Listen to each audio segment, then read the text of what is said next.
on this episode of the Sorority Chat podcast. A lot of my clients are linked to sort of an experience, custom illustration, bringing in a brand story, like a distillery, a museum, maybe it's a nonprofit. Gone are the days where we get just a coffee mug with our logo on it. Let's create something that people are going to hold on to and treasure and display. Hey y'all, and welcome to Sorority Chat. I'm Liz Toombs, a designer and sorority alum who's obsessed with all things Greek life. My mission? To bring you real conversations, smart insights, and fun stories that help make sorority living even better. So grab your favorite beverage, get comfy, and let's chat. Hey friends, welcome back to this week's episode. Joining me today is Maizie Clarke, a Louisville-based artist and entrepreneur known for her signature watercolor house portraits and product lines that now include everything from ceramics to scarves.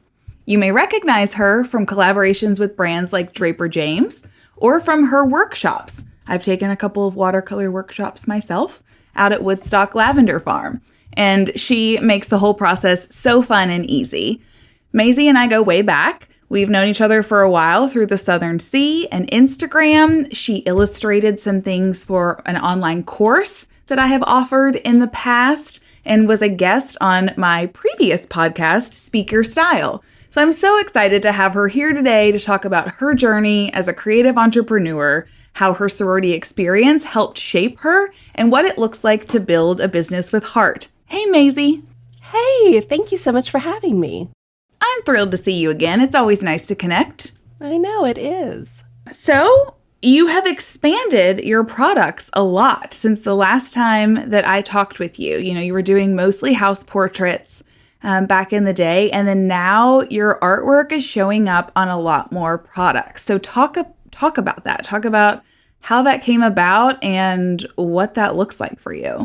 Yeah, absolutely. So I really started the business with those watercolor house portraits. And those, you know, obviously I still do a ton of those, especially with Christmas right around the corner.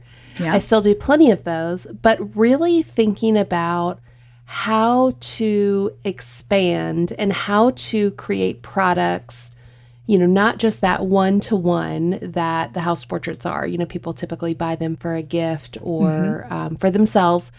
I really wanted to explore how to create artwork that could live on products that I could print multiples of. And so that really has excited me just because it's one of those things that it's a way to create different products and sort of explore and kind of create product collections that sort of speak to one another and things like that.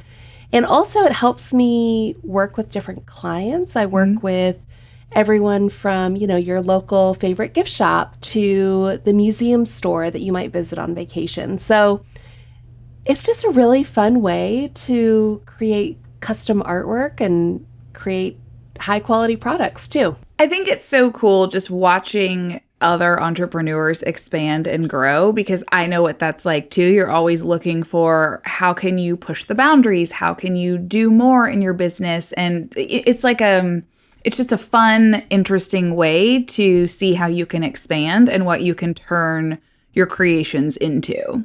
Yeah, absolutely. And also too, as you know, more opportunities, different experiments always lead to more challenges and more ways to, you know, as growth is exciting, but it also comes with challenges as well.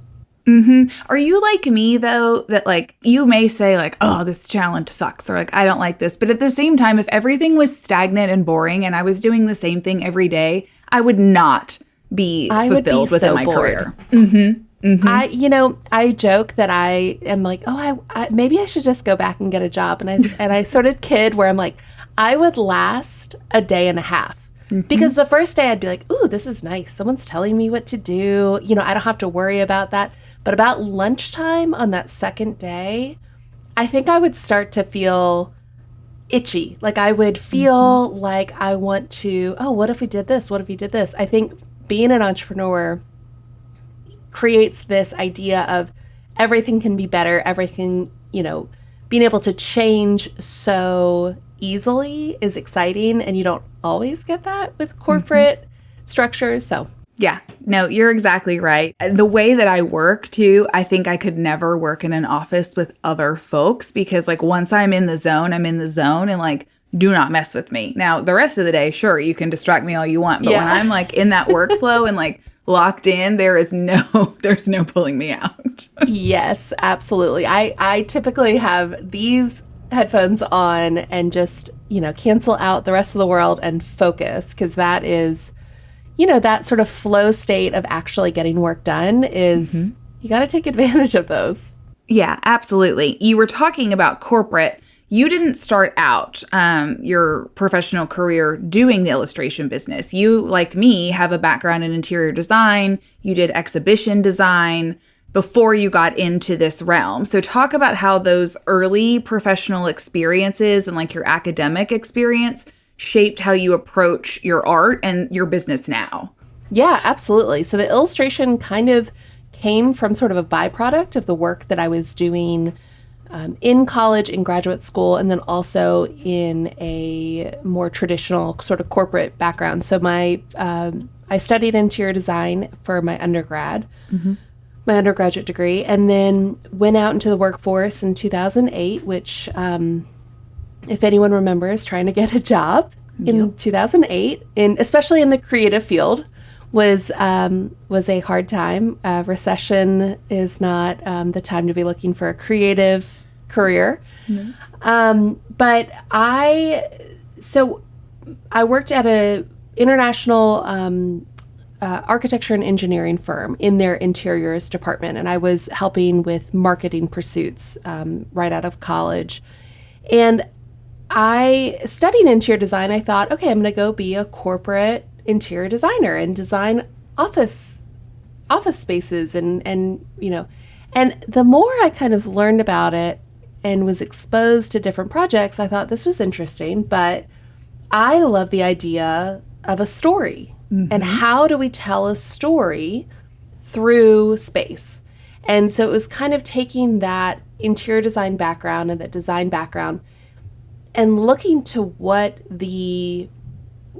how do you infuse story? And one that was an easy sort of low-hanging fruit was museums. And I thought this would be so interesting to figure out how I can use my design skills to work with museums, especially on the exhibit side, and tell this story through space.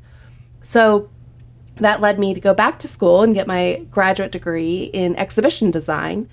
And the illustration really kind of came from that experience where I was creating these renderings on the computer. And, as you know, digital renderings are not always the most sort of soft or, sometimes they feel kind of cold and sterile. And I thought, well, let me print this out and I'll watercolor it. So I think from the combination of my creative career using watercolors and then also just kind of creating those watercolor house portraits, kind of all of that combined sort of helped me create the brand Maizie Clarke as we kind of know it today. So that's sort of like my background a little bit in a nutshell in terms of how my creative career with sort of that infusion of watercolor has sort of gotten me to where I am today. I think it's so cool. Everybody listening knows I love origin stories. So I'm always like, ooh, tell me how you get started and, how you got here. Because I think it's fascinating. I think we can learn so much from each other. And it's great too, like as we get older and you can look back and see how all of the steps along the way, both personally and professionally, culminate for you. I feel the same way with, doing sorority house design. I never knew when I joined a sorority in college that it would turn into something to help me in this way professionally. Obviously, there's benefits of it that you see that will reflect later, but I didn't know it would turn into this. And now when I look back, I'm like, oh, this is so cool how it's just all come together. So, yeah. And I think it's also really fun when we are, as a business owner, either our personal experience or just, that we fit into the sort of category of our clients in terms of, there are a lot of people who have businesses and that their clients, they would not fit into that sort of ideal customer. And I think that gives us, there's obviously pros and cons, but I think that's kind of a fun thing to explore too, of you can kind of definitely go put your shoes back into what would I love walking into a sorority house? What do I love in terms of a hostess gift and things like that too. You're exactly right. It's not that far-fetched for you to look at it from the perspective of your ideal client. You can definitely get in there and start to know what they would like and appreciate. Exactly. Yep. You talked earlier about challenges anytime like a new opportunity comes along in business. So what kind of challenges and or risks have you experienced as you have built the brand? Well, I think there is something about having a brand that has your name in it. Mm-hmm. And I think that, not to say that I'm special or I'm the anomaly in terms of business owners, but I think that every single piece of product, custom art, anything that sort of leaves my hands to my client, to my customer, there is sort of this idea like my name is on this thing, and really kind of never, always keeping that in mind and never taking that for granted in terms of that they have something with my name on it that I've created. And I think another struggle too is that I'm the only one creating artwork and sort of looking at ways that we can scale the business, that it doesn't rely on me to scale and to grow. So that has been the sort of the kind of the era of 2025, is figuring out how to offload things from my plate where I'm not doing the thing, like I'm doing the highest, best work that I can do. And then I can identify the tasks that I don't need to be doing, because you can't do everything. Right. You're exactly right. And I have gone through those transitions myself over the years, and it happens periodically, especially as you hit new thresholds of growth. And so as a new business owner, you do everything, right? You wear all the hats, you do everything because you're growing and trying to get your name out there. And then as things continue to expand, you do have to say, oh, okay, these are not my favorite things. Or to your point, this is not my best work. So how can I delegate that? Who can I bring on my team to help me and support me in that piece while I can focus on the other? The first thing I wanted to offload was accounting, because that's like my most hated task. Well, it's funny because I had a bookkeeper for a while, and she was great. But it was also one of those things where I felt like I needed to kind of take something back to really understand it before I gave it back. So yes, I totally agree. But I have found that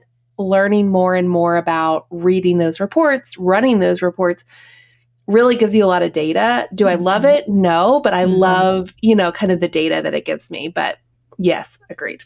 No, that's fair. I do think it's responsible as a business owner to understand all facets. And if you had to take it back, you could. It just is you choosing how to use your time. Yes. And I actually tell folks that a lot, because it's pretty dangerous to hand off a section of your business and you have no idea how to manage it, because you're really putting all of that into someone else's hands. And if they go away and that does have to come back to you, you're pretty screwed. And so you have to have a level of understanding for sure. Totally. Yes. And also not knowing your numbers as a business owner can be, you think, top line revenue. And obviously this is a little bit, granular, but I mean, those things where you're like, oh, I've been making, my top line revenue is great. And then it's like, oh, we actually need to look at, 2 pages down and look at what your profit is.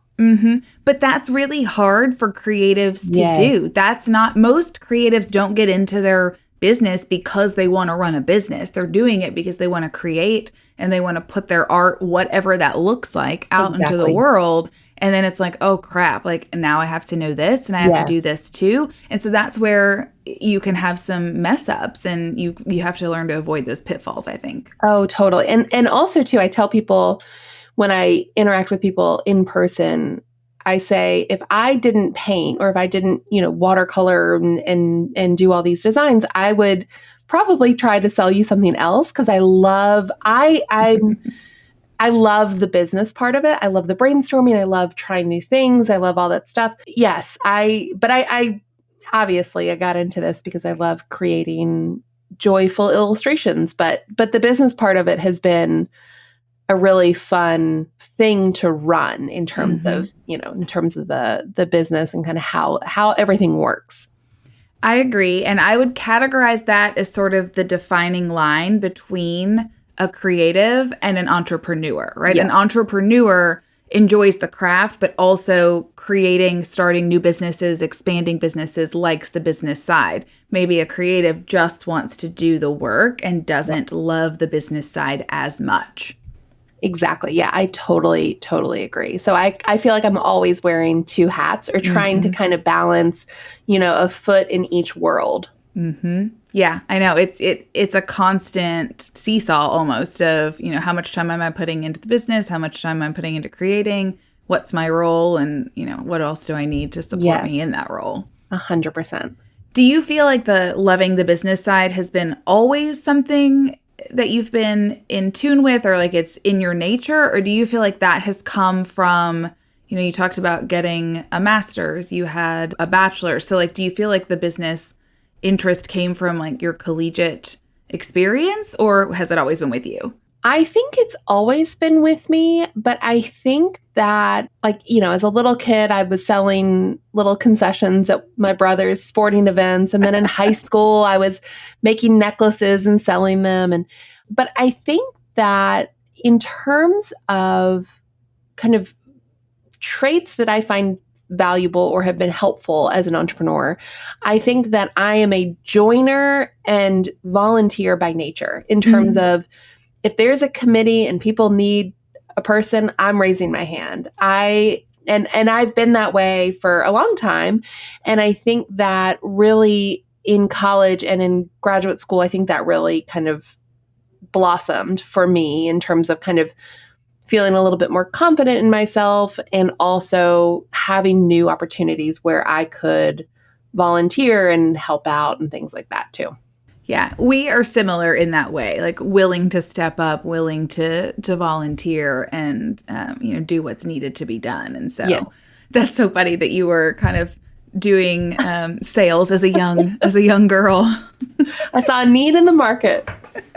That's so funny. So speaking of needs in the market, then, you've talked about expanding and figuring out how you could put your artwork on things and make it reproducible. So how do you choose, okay, I want to go for this product and pursue this, and I want to collaborate with this company or brand? Like, what's your decision-making process in that?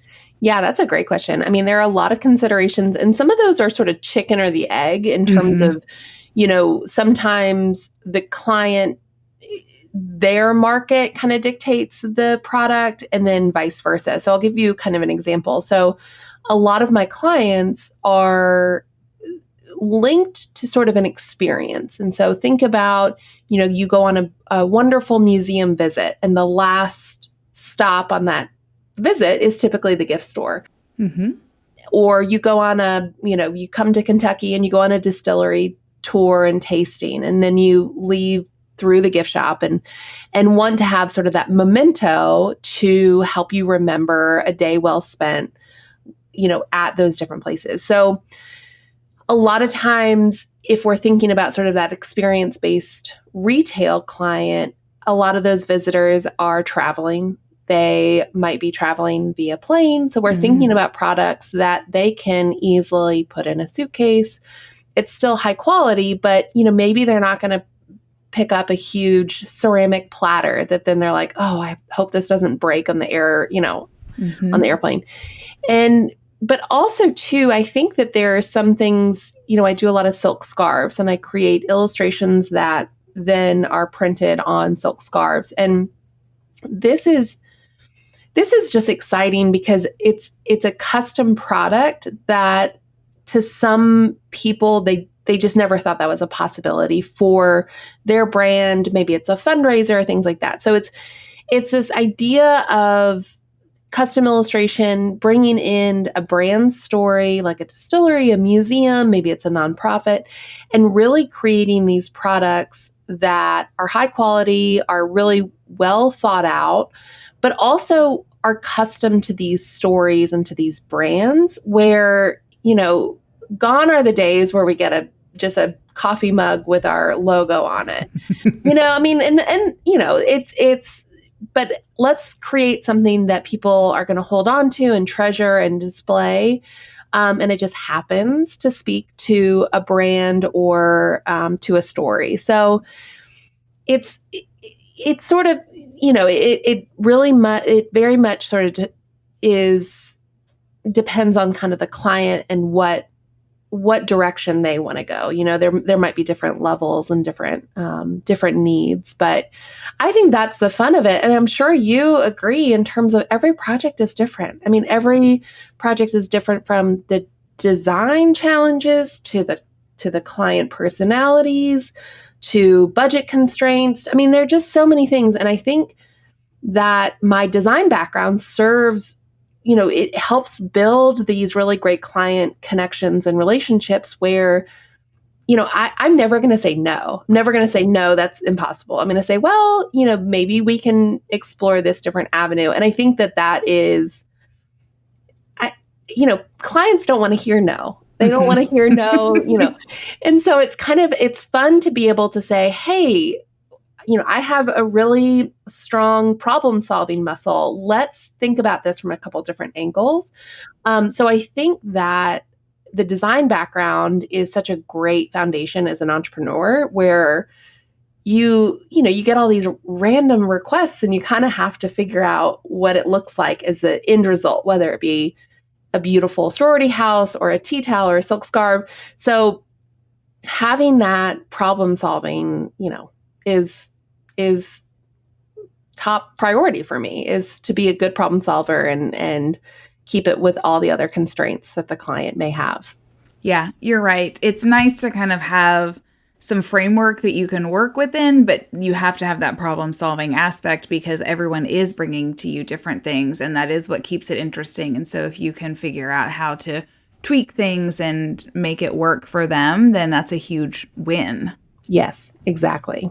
And I love that silk scarves, I would say, are having a really big moment right now. Not just to wear, but the framing. You even posted semi-recently on Instagram some tips on how to display your silk scarves and use it in home decor. And I loved that. I just think it's so great because they're beautiful and there's just a lot of versatility of what you could do with them. Yeah, and I think that's sort of the fun of thoughtful artwork on high quality products is it gives you that flexibility of, this. Yes. And also a side note, framing silk scarves is so expensive. And so I love kind of figuring out different ways. I have one behind me right now that is secured by magnets because I'm not going to, spend several $100s to frame a scarf that I might want to wear next season. Right. And then also if using tacks, sometimes you don't want to puncture the fabric and, because if you do want to wear it or do something else with it, you don't want to damage it. And so, yeah, the magnet idea is so smart. Yes. Yeah. I love that. Where do you get your inspiration for products? Obviously, if a client comes to you with something specific, that is your driver. But if it's just you creating and coming up with something, out of the blue, kind of white boxing it, what gives you the most inspiration? I have always believed this when I was back in the sort of more traditional design field, is really looking for inspiration in not only your own field, like seeing what trends are, but looking at different types of design. And so what I mean is, what's happening in the fashion world, what's happening in, textiles, what's happening in contemporary art, what's thinking about, that batch of, kind of where you get inspiration should be wide. You don't want to just look at what's going on in your own field. I think that, being open to that inspiration, and also too, I think that there is a little bit of a kind of false where you just sort of sit around and sort of say, okay, I hope that I'll be inspired today. But you have to really, go after it. Go get the books from the library, go to that museum exhibit. And when you put yourself out there and put yourself in front of, or, in presence of inspiring things, you will be inspired, rather than just sort of saying, I hope an idea just pops into my brain. That doesn't work. It's work to be inspired. And when you have kind of a framework, and like, I love going to the library. I love just kind of looking through different books. I love looking at magazines. I love old books too. I love, we have, there's a big book sale a couple times a year at one of the historic houses. And I love just going and looking at what the coffee table book was, 40 years ago, and kind of and seeing if we can get inspiration from there. Because there's nothing new. There's nothing completely new that you're going to discover that it's never been done before. But I think once you kind of let go of that pressure, because that's never going to happen. You're never going to be able to be, totally unique. But how can I reimagine this for today's consumer, today's client? But I think that really going after it and saying, okay, I'm going to go get inspired today. I'm going to go look at books. I'm going to go look at a museum exhibit. I'm going to go watch a documentary that I've never, of something that I don't know much about. So I think having kind of those go-tos of getting yourself inspired is really important. Yeah, I agree. And you're right. It's not something you can just turn on. I think you just have to be open and look around and take things in. I know that if I'm watching a movie at night, oftentimes I'm known to get distracted and look at the set of the movie and the home or the setting and start looking at design elements in it. And sometimes I'm critiquing it, and sometimes I'm like, whoa, we need to screenshot this. Yeah. Or if I'm in a public place like a restaurant or a hotel, I think I embarrass my friends, but I'm like touching everything, right? Like touching picture frames. Oh, what is this countertop? What's this material? I'm always like petting and pawing at things and photographing it so that I have it for later, because no, I may not need something to use that right now, but then I have it for later and it's just sort of stored in my brain. And I'm like you, I love magazines. Like I still get my subscriptions to Southern Living, Better Homes and Gardens, Traditional Home. Like I want to touch and like rip out pages that inspire me. And then I have a pin board in here. And it just, there's something about the different ways of taking in information. So it's nice sometimes to have the ease of a screen, but then sometimes it's nice to be out in the world. And other times it's nice to have a tactile book or magazine. And so the more opportunities you give yourself, then yes, the more inspiration I think you'll get. 100%. And I think a lot of it is mindset in terms of you go to a place and maybe it's not necessarily you'll get the answer to a design problem or an idea for a client. But I think if you always have everything sort of looking through the lens of inspiration and kind of, oh, I'm so excited to find a pretty color combination today.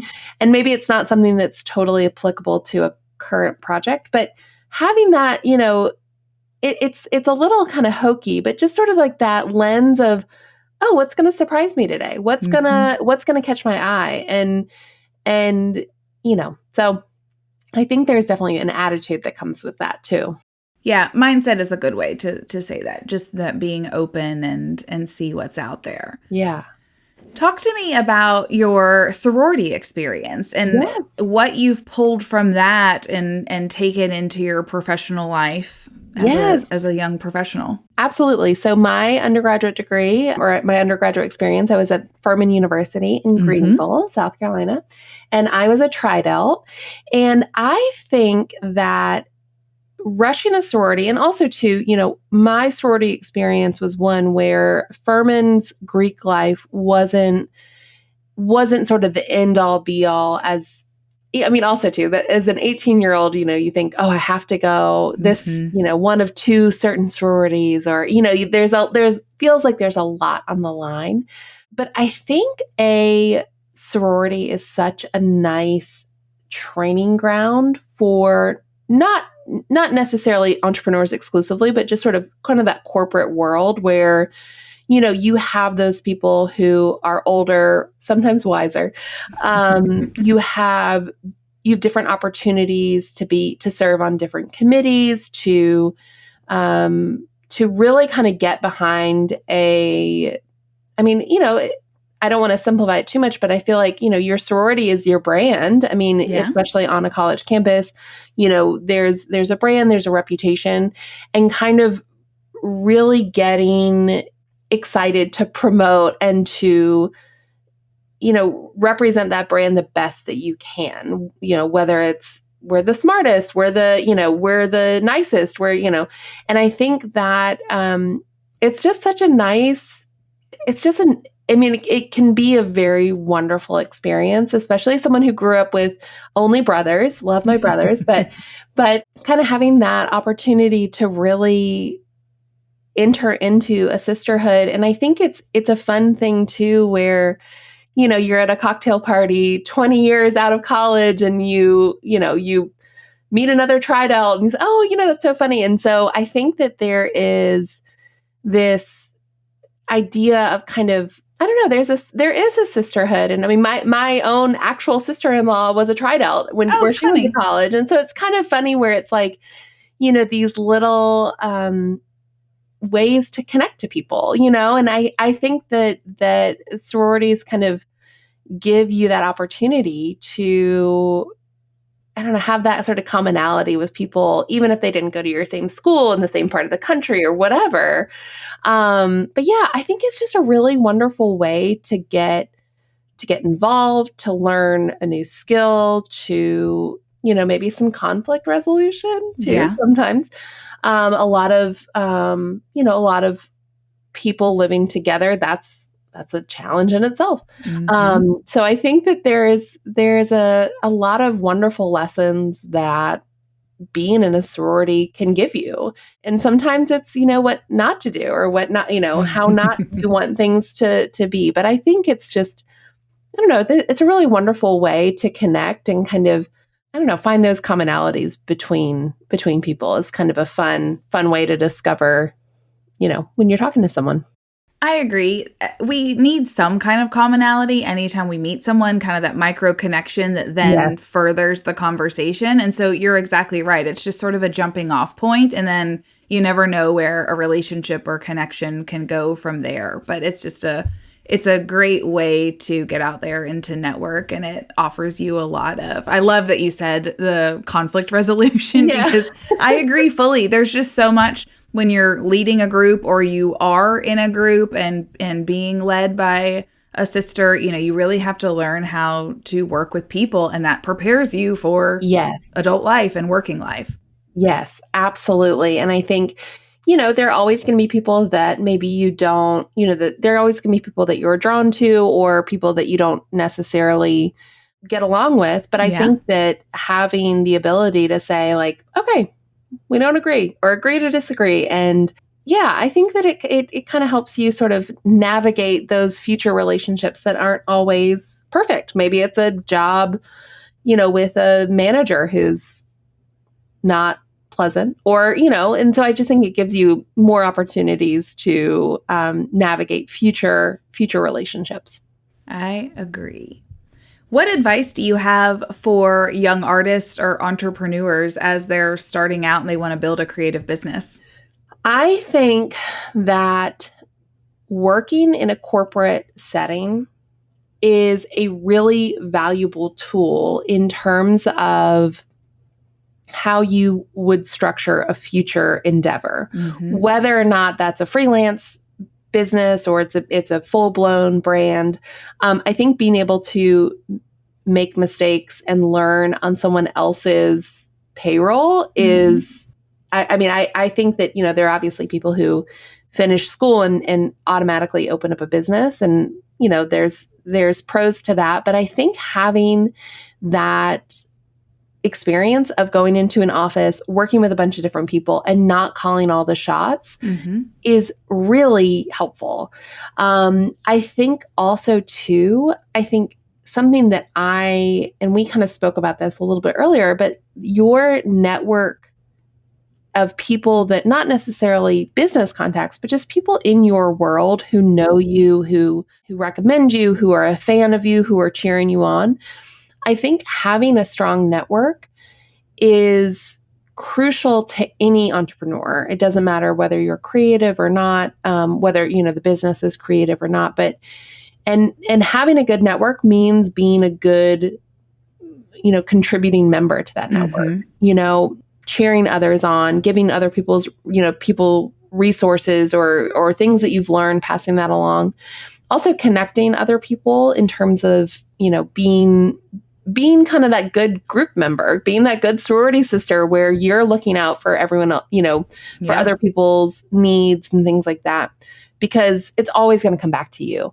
It might not come back from that person, but I think having that spirit of connectivity and sort of generosity of resources, connections, things like that. So, I hear a lot of people say, oh, build your network, but the way that I would suggest doing it is being a really good person in other people's network, being the person that has, whatever, if Liz recommends someone, I know that for sure that person's going to deliver, or, having a buddy to go to networking event, things like that. And I think a network is great for when you want to hire someone, if you want to change jobs or whatever. So I think, being a good part of a network is only going to be beneficial. So, yeah, I agree. We're very like-minded in that. Networking is how I have built my business. It is very much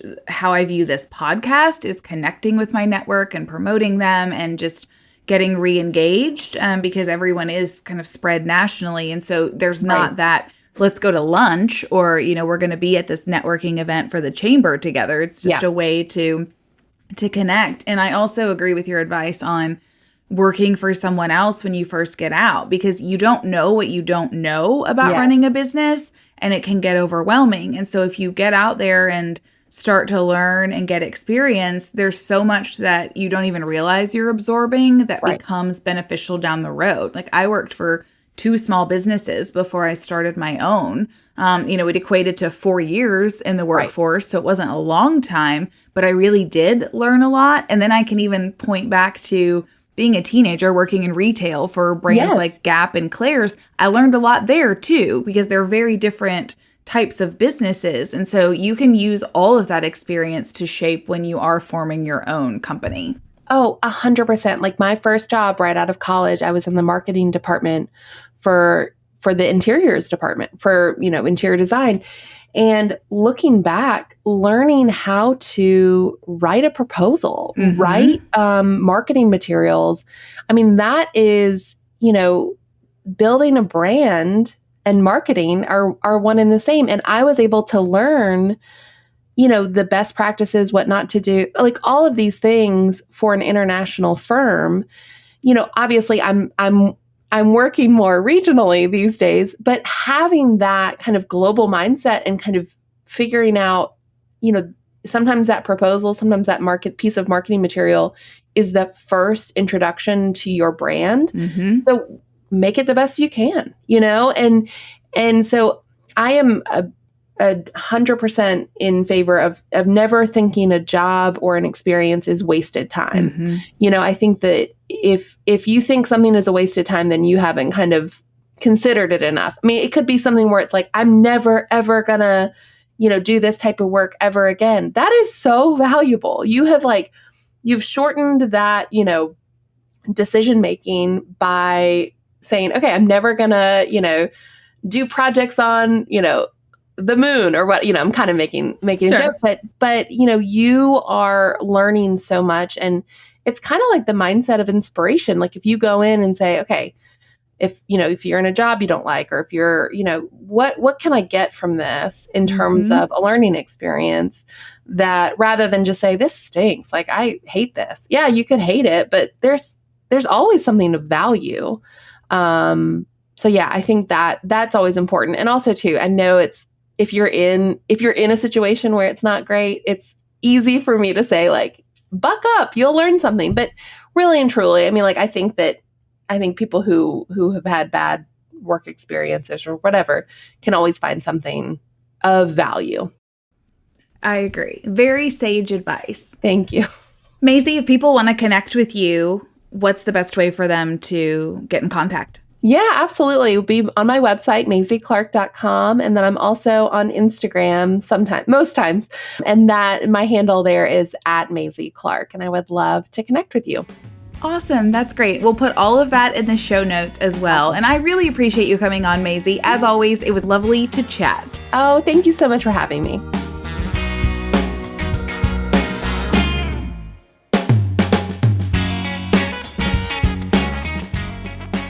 Welcome to Liz's House Hot Takes. This is where I take the lessons I've learned over the last 16 years of designing Greek houses and offer you my pro tips. Here's today's house hot take. Don't ignore the stairwell. It's a design opportunity. Stairwells in sorority houses are some of the most used and most seen spaces, but they're usually an afterthought when it comes to design. So let's change that. Add a runner for safety and style, hang a curated gallery wall that tells your chapter's story, and install a statement light fixture or wall sconces to elevate the whole vibe. It's a pass-through, but it doesn't mean it can't be a moment. Thanks for listening to another House Hot Take. For more inspiration, check out the PDR Interiors Instagram or TikTok. I'm Liz Toombs, and this is the Sorority Chat podcast. Catch you next time.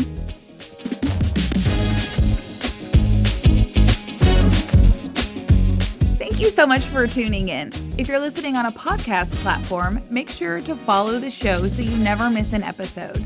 And if you got something out of today's conversation, we'd love for you to leave us a 5-star review. It helps us reach more listeners just like you. If you're watching on YouTube, be sure to check out this video right here or this one over here. And don't forget to like and subscribe. It really helps us out. On that note, I'm Liz Toombs with Sorority Chat, and I'll see you on the next one. This podcast is produced by Collier Landry for Don't Touch My Radio. Copyright Liz Toombs.